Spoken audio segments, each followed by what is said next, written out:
बच्चे ध्यान देंगे बेटा, जिनके लिए हम मैथमेटिक्स में एक छोटा सा टॉपिक लेकर के आए हुए हैं। और ये टॉपिक है आपके लिए मूलों की प्रकृति ज्ञात कैसे की जाती है और इसके क्या कैरेक्टर होते हैं, इसके क्या लक्षण होते हैं और हम मूलों की प्रकृति को कैसे फाइंड कर सकते हैं।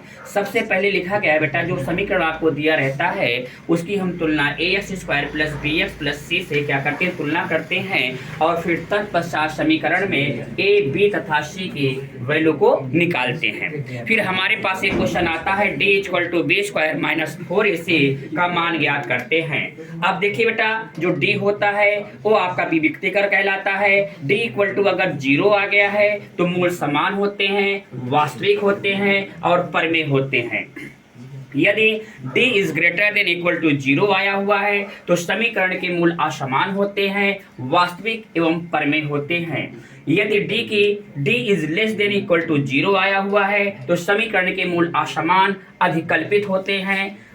उसके बाद फिर मूल ज्ञात करने के लिए बेटा नियम क्या होता है, मूल ज्ञात करने के लिए नियम ये होता है कि जो समीकरण आपको दिया रहता है बेटा उसमें a, b और c की वैल्यू निकालते हैं और फिर d = क्या लिखते हैं, b² - 4ac के द्वारा हम उसकी वैल्यू को निकालते हैं। जैसे हमारे पास समीकरण दिया गया है कि 3x² माइनस का x और माइनस का 4। देखिए बेटा, 3x² - x - 4 = 0। इसकी तुलना हम ax² + bx + c = 0 से करते हैं, तुलना करते हैं। फिर a बराबर कितना आता है बेटा, 3, b बराबर -1 और c बराबर -4। फिर d = b² - 4ac। बेटा यहाँ पर v की वैल्यू -1 का स्क्वायर -4, a की वैल्यू आपके पास कितनी है, 3 लिखी गई है और c की वैल्यू -4 लिखी गई है।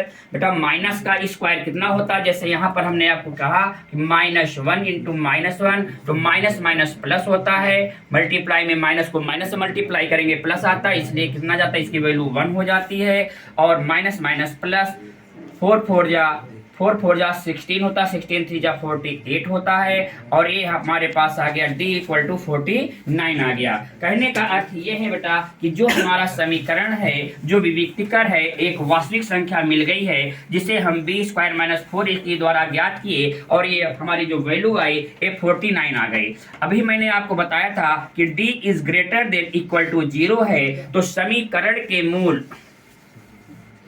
वास्तविक, समीकरण के मूल वास्तविक, परमेय एवं असमान आते हैं। इसी प्रकार अगर हमको मूल ज्ञात करना होता है तो बेटा इस समीकरण सबसे हम बड़ा फैक्टर निकालते हैं। जैसे 4 3 जा 12 होता है, 12 का हमें ऐसे फैक्टर करना है जिसको मल्टीप्लाई करने पर 12 आए और उन्हीं को माइनस करने पर फैक्टर को 1 आए।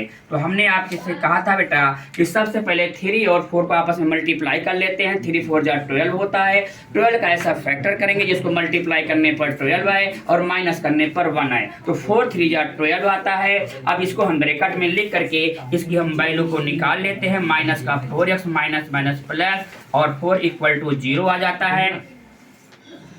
3x कॉमन हो गया बेटा इसमें से, यहाँ पर बचा x, यहाँ कॉमन आपका क्या दिखाई दे रहा है, x दिखाई दे रहा है। यहाँ पर है 3x - 4 + 1 कॉमन है तो 3x - 4 = 0 आ गया। अब x - 1 और 3x - 4 = 0। देखो बेटा यहाँ पर 3x - 4 इस ब्रैकेट में है और यहाँ भी 3x - 4 इस ब्रैकेट में है, दोनों में संख्या सेम है, इसलिए इनको हम कॉमन ले लेते हैं और फिर x + 1 = 0। अब प्रत्येक को हम 0 के इक्वल टू पुट कर देते हैं, x = 1 आ जाता है। 3x - 4 = 0, 3x = 4 आ गया आपके पास, 3x = 4/3। ये होता है बेटा मूलों को ज्ञात करने के तरीके होते हैं। अगर हमारे पास मूल आ गया, जैसे मान लीजिए एक समीकरण दिया गया x² + x + 1 = 0, तो इसकी तुलना हम ax² + bx + c = 0 से करते हैं बेटा। a = 1, b = 1 और c = 1। d = b² - 4ac।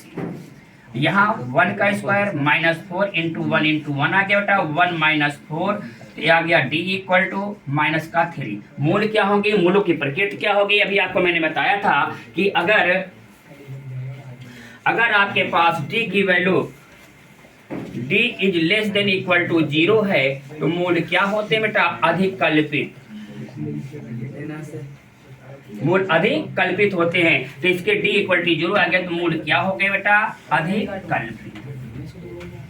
अधिक कल्पित और असमान। एक ये होता है मूलों की प्रकृति ज्ञात करने के नियम होते हैं बेटा। इसे अच्छे तरीके से आप तैयार कर लेना।